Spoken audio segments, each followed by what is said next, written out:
Wireshark is probably one of the best tools we will use in this course.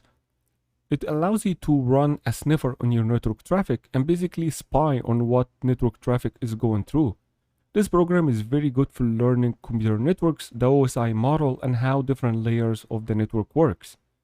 So just go into wireshark.org and download the installer for your operating system. In my case, I'll choose the Windows 64-bit installer, and I'm going to try to install this just as any regular Windows application.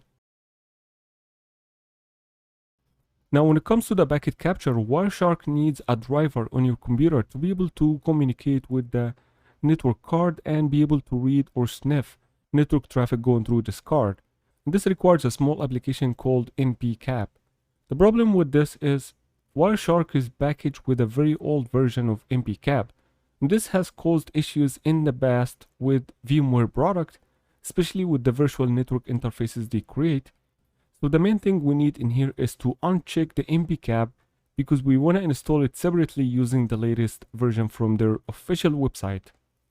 When the program is installed and you try to launch it, it's going to say the driver could not be found. And that's because we unchecked the npcap during the installation. So we're just going to search for npcap and download it from the official website. In this case, we will install the latest version, which is 1.31, and the one that came with Wireshark was 1.10, which causes compatibility issue. So we're just going to install npcap as any Windows application as well. And now when we run Wireshark after npcap has been installed, we see a list of all the network interfaces on this computer.